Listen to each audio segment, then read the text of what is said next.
So I should have talked about this last episode because it was more relevant. I wanted to talk about that little bit with Sten at the end of High Fort. Okay. So, you know the term show don't tell. Yes. Because you are a writer, and of Yes. course you know that term. I'm sure a lot of people listening know that term. I think there are exceptions. Because the reason I'm bringing this up about the Sten thing is he and Trubo were talking about all these guys they knew who died on this battlefield of hell. You never see that happen. Yeah. Normally, that would be a problem, but in this one instance, I think it works because there's a situation where you're not privy to what actually happened. You're watching two friends talk about what happened in a sentimental way. And I think that can be a thing that actually is relatively effective. Yes, I 100% agree with that. I would have actually been less engaged with that if we suddenly got a flashback showing all that. Because we weren't there. We didn't see it. We weren't there, we didn't see it, and more importantly, the specifics don't matter. Yeah, exactly. This is where telling is fine, when all of the minor little minutia detail don't matter. Yeah, exactly. It doesn't matter how many people died on that battlefield. Yeah. It doesn't matter the order or even how they died. Yeah. Just that Trubo and Sten had friends they lost on this battlefield. Yes. And Sten blames himself. Yes. So now we're having our inside story. Yes, we are doing the second endo level of the game. Oh, gee, I wonder why you like this game so And much. then You get to have cat inside of a stomach. And then level. well, you don't have to do it for this one, but and actually, this isn't even a stomach level. This is an entire body. Oh. We travel around the 4 quadrants of this queen. Oh, Jesus. Yeah, you can tell which quadrant you're in by the color of the walls. Oh, God. God, you need to know. You need to go on a diet when your body has quadrants. Yeah. Oh, how quaint. You have organs. Yeah. Here on the moon, we get so big that we have quadrants. Yeah. But yeah, with writing and the whole show don't tell, a lot of this goes back to when you first start out writing, you look at all these accomplished writers. I'm not even gonna say big name. Yeah. But accomplished, skilled, respected writers. Yeah. Who are breaking all of these rules left and right. Yeah, and I know, like, well, shit, these rules don't matter then. Yeah, I know when I was starting out, I was like, well, no, these rules aren't hard and fast. Who the fuck cares about these rules? You can break them at any time. And what you learn is, no, you're breaking the rules for a reason. Yes. You understand why the rules are there, and then you can choose to make an informed decision to no longer apply that rule in this situation. Yeah, because it's more effective not to apply that rule. I think I've said it before on the show, and I will say it again. I will say it again to the day I die.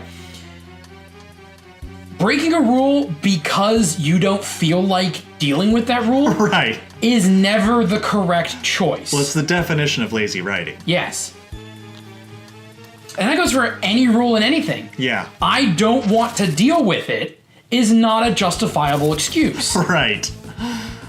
Yeah. Heption. Oh, right. I should probably talk about the mechanics of this place. There is no boss. It's not a dungeon. There are no treasure chests inside of this lady. I would be alarmed if there were. Yeah, well, I mean, there were treasure chests inside of a whale, so... Well, you can kind of understand a whale, like... True. He's eating He goes and skims stuff from the floor. He skims from the ocean floor. Yeah, exactly. There's a lot of way treasure chests could end up inside of him. Yeah. And you didn't shrink down to get in the whale. Yeah. But there is a maze here, but there is no end destination. So, the way you beat this is you fight random battles. You are literally in here to wipe out all the shitty crap inside of her bloodstream. Which is kind of neat. Like, it's one of the few mandatory grinding situations that actually kind of works. Now, here is the $1 million question that determines whether or not this idea is awesome or terrible. Do you have any indication on when you're done with a certain part of the body? Yes. Good. Yes, you do. As a matter of fact, see, I went in there. Yeah. See that sleeping goblin at the top? You'll probably see it when I go to the menu again. Yes. That means there are no more enemies in this area. Does anything tell you that? You can also be told via Jed, the old man we took from the island the last episode. Okay. So once you've completed a quadrant, or actually even when you make progress in a quadrant, he'll tell you, yes, that's the way, keep it up like that. Okay. And so, yeah, you just keep doing this. You can do this without looking at your menu and knowing that the little goblin thing is the random attack meter. Only because, like, you wander around a whole bunch, and eventually you will fight enough battles that, okay, that place is clear, move on to the next one. Okay. So, yeah, you get 2 indicators that you're doing it correctly. Okay. Yeah, actually, here we go. Okay. And notice how she's kind of weird on the upper right part of her body. Okay. That's a neat visual indicator. Yeah. Yeah, I was wondering if it would be something like the color tinting starts to fade, No. or if there was a little counter somewhere. Nope. The color has to do with which part of the body you're in. Okay. And then you get 2 indicators of the fact that you are doing this correctly. Okay. I feel like this idea would work a lot better in an RPG that worked like Chrono, where you could see the enemies on the map. Oh, yeah, definitely. But they didn't have that, so they didn't do it. Yeah. This is still an interesting idea. I like it. Yeah, it does not work. Right. Like, it's not something where you would go in blind. And I think you're told beforehand, like we were talking during the dialogue, but I think you're told beforehand, just go in there and fight some monsters. Yeah. Because that is literally what you are supposed to do. Okay. I do think I spend a little longer in here than I should because I didn't remember the layout, because it had been quite some time since I played this game. Oh. And it's been quite some time since I played it for this playthrough. But that's okay. Previously it was quarter footage. Yep. Yeah. Yeah. Oh, that's right. That thing is surrounded by faces. Yeah. Because I saw the face of the front, and then the eyes come out the back. I'm just like, Yeah, actually, there are 2 sprites of it. One is when the enemies use it, and one is when you use it. You can actually see the face better when the enemies use it. okay. But you're seeing the backside when you use it. Oh God, this dungeon music. I know, I'm so sorry. Nothing to be done about it. Yep. Okay, yeah, so I think I'm mostly done with this part thus far. Gee, I wonder why you took your headphones off. Behind the scenes, like, I don't need to listen to any of this shit right now. Yep. Nothing terribly important going on in the audio. But yeah, Sten. Yeah. Sten's like an interesting character who doesn't get much development, but the development he gets is good. Yeah.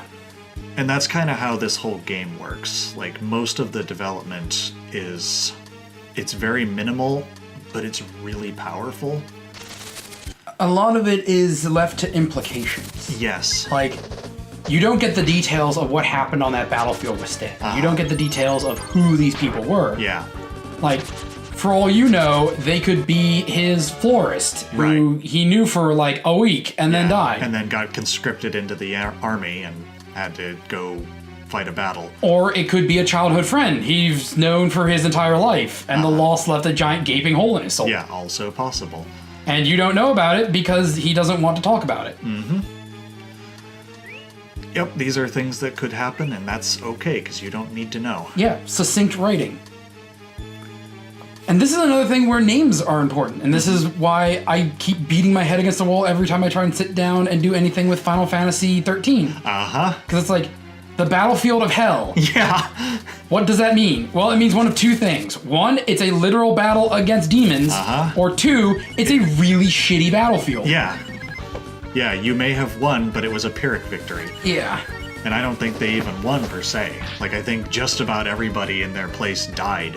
Yeah. Except a very few survivors, like Trubo, and they didn't even know Sten survived for the longest time. He'd been gone for years. Yeah, you know your battlefield is fucked up when you don't even know who survived. Yeah, exactly. Yeah. So you don't really need the detail with that. Just the name gives you all the information you need. Right. And I think that's the thing about succinct writing, something to be said about tight writing. What does the audience need to know? And what can you assume the audience brings with them? Yeah, where will the audience fill in the gaps? And is it okay that they fill in the gaps? Yeah. In fact, sometimes it's preferable that they fill in the gaps, because then they'll develop an even stronger emotional connection, because now it's personal. It's their own idea.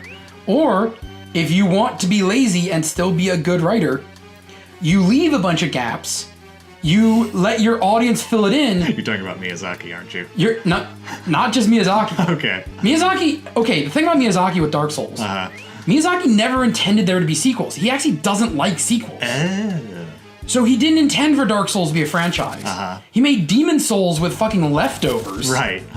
Because Demon Souls was thrown out and no one in the company wanted to deal with it. That's the whole reason why he had a job, is because he convinced them, hey, can I take this trash no one cares about and see what I can salvage out of it? Right. Because he was just a programmer. He wasn't a director, he wasn't a producer, he didn't have any clout in the company. It's just, hey, by the way, most of the legwork has been done, it's just putting the pieces together. Can I try my hand at this? And they were so, like, done with the project, it's like, who is this guy, programmer who's been with us like 2 or 3 years? Yeah, fuck it, whatever, dude, go. Yep. And ended up making the #1 franchise in the company, and within a decade, he became the president of the company. Yeah. But no, he doesn't like sequels. He's gone on the record saying, I don't want to do sequels. I want to go do new things each time. Okay. And this is why Dark Souls 1 is such a good self-contained story. Right. Why a lot of people didn't like 2, because it added all this extra lore stuff that A, makes your choice in Dark Souls 1 not really matter, which if Mass Effect 3 has taught us anything, video gamers really hate it when you make their choice not matter. Well, yes and no. If they know their choice isn't going to matter, it's fine. But if you're given the idea that it's going to matter and then it winds up not mattering, that's the problem. And that's the problem with Dark Souls 2 for a lot of people. Yeah. Because the end of Dark Souls 1 is framed in such a way where it's like, you are deciding the fate of this world. You are deciding how this world will end. Yeah. And then Dark Souls 2 comes along and says, what was the canon decision? Doesn't matter. Yeah. I mean, this is a cycle. This is just going to keep looping. And whatever you pick, fuck it. Yeah. But then Dark Souls 3 fixes that, right? Sort of. Sort of. Okay. Dark Souls 3 is kind of Miyazaki's attempt to write a farewell letter to Dark Souls. Where it's just like, yeah, so there's really kind of a meta to it, where a lot of it's callbacks, a lot of it is about cycles and repeating yourself. Right. But the overarching message is this repetition is just stalling out, and it's untenable in the long run. Right, it's unhealthy. It's not supposed to be this way. The overarching message of Dark Souls 3 that you keep getting hammered into you is none of this is supposed to be this way. Okay. Someone in the past made a mistake and fucked up so hard that they broke the universe. These loops shouldn't exist, and it's having everything break in such a way that even in the whole Eastern mindset of everything is cycles, right, it's breaking. So we got completely sidetracked because I made the horrible mistake of mentioning Dark Souls. Yeah, you did. You were talking about lazy writing that can work. Yes, making it work. Thank you for bringing me back on that. Yeah. Because I had wandered off into the dark woods. Yeah, the Dark Souls woods. Yeah, I very easily get lost in there. Yep. So, no. If you're doing something that's a long-term project, or you're doing things in installments, leave gaps in your story. Let the audience come up with theories, and then sit back and watch and just pick the ones you like. And it's like, oh, you got it right. You're talking the Scott Cawthon method of writing. Okay, yeah. When we got Five Nights at Freddy's and everybody's like, oh my god, this game is so deep. And it's like, no. Because when you really take a look at what is in that series, it's really a very simple storyline told in the most convoluted way possible. Yeah. It's a lot like the Andrew Hussey storytelling method. Yeah. Where it's convoluted for the sake of being convoluted. Yeah. Because a lot of people mistake convolution with depth. Yes. You can have a maze in a very shallow pool, and it's still a shallow pool. But yeah, no. You just crowdsource where this is going. You just point it in a direction. And And I feel like that's sort of what The Force Awakens was doing. And then they just gave Star Wars to some guy. And then they just threw everything in the trash. Because it's like, fuck it. Yeah. We don't know what we want to do with this franchise. Which I appreciated. There's a lot of stuff about that I appreciate. Yeah. There's maybe one or two things I personally think is like, I'm sad they threw that plot point in the trash. But the fact that the plot seems to go like, no, all this old shit, fuck this old shit. Yes. Like Kylo Ren is right. We need to kill the past if we want to move on. Let the past die. Yeah. Yeah, Kylo Ren is easily the best character in that new part of the series. It's because he's the only character. The rest are caricatures. Yeah, I suppose. I don't know.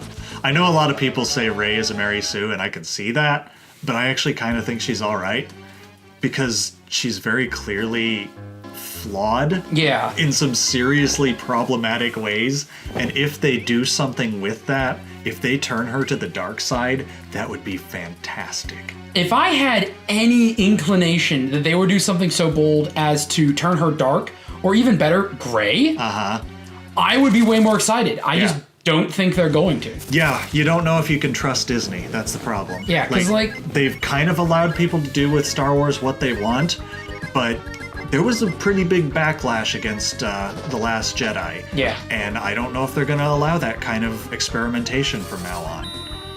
Because that is one big franchise of theirs. Yeah, like, I think that, I don't know if anyone listening hasn't seen Last Jedi yet, so I'm not going to get into specific spoilers. Right. But I think that character doing the attempted heroic sacrifice at the end, I think that character should have died. Yeah. Because that would have been perfect. Yeah, it would have. But then they decided, no, let's shoehorn some bullshit speech in from a character failing even from their own perspective. Yeah. Because that movie is about failure, apparently. Yeah. I think Kylo Ren is right, where it's like the past needs to end for the future to happen. Yeah, I'm just sick of Star Wars.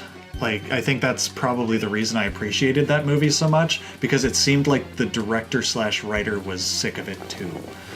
Well, the thing that bothers me about the new movies is they have crunched the Star Wars universe down. Like, with the expanded universe, you had a bunch of other things, and Star Wars, like, you would focus on people who aren't Jedis. You can have entire, like, story arcs in expanded universe where the Force isn't even mentioned. Yeah, that's true. Yeah, but now it's gotta all be about the Force and all about the Jedi. It's always the Force, it's always the Jedi. The original cast is involved in some way. Which is obnoxious. Like, I wanted all of them to die in Last Jedi. Yeah. Like, they killed off Han, that set a precedent. They should have just killed off Luke and Leia too. Oh, they bet on the wrong horse on that one. They did. That is unfortunate. Yeah, R.I.P. Carrie Fisher. R.I.P. Carrie Fisher. But it's like, she should have died in that scene. She did nothing else for the rest of the movie. No, she was just there for Luke to have an emotional moment. And, like, she died before the movie was released, right? Yeah. They should have just recut it. And just be like, no, that's her canon death. Yeah. It would have been a tragedy. It would have been an inciting incident. Yep. It would give Rey a really strong reason to not join Kylo. It's like, okay, you're talking a lot of sense here, but you have literally killed both of your parents. Well, he wasn't the one who pulled the trigger on Leia. That is technically true, but she didn't know that. Yeah, that is also true. She could have been like, you killed them both, and he would have been like, no, I just killed the one. Yep. And she'd be like, that doesn't make it any better! Yeah. Yeah, here we go, not talking spoilers. Corrections, Fox will say Mage is a fucking idiot. Yep, whatever. Skip to this timestamp. Doesn't matter. And it's fucking Star Wars. Everyone has seen Last Jedi at this point. And or heard about it, yeah. And if you didn't, like, what the fuck have you been doing? It's Star Wars. There's, like, I think even Antarctic research bases can get Star Wars at this point. Yeah. People who've gone off the grid. You can get Star Wars if you want Star Wars. And you know what? Let me rephrase this. If you're anywhere on the planet who can hear my voice right now, you can get Star Wars. Yes. just based on the medium of what you're using to listen to us. Like, if you're in a place where you cannot get Star Wars, you can also not hear the sound of my voice right now. Right. Yeah.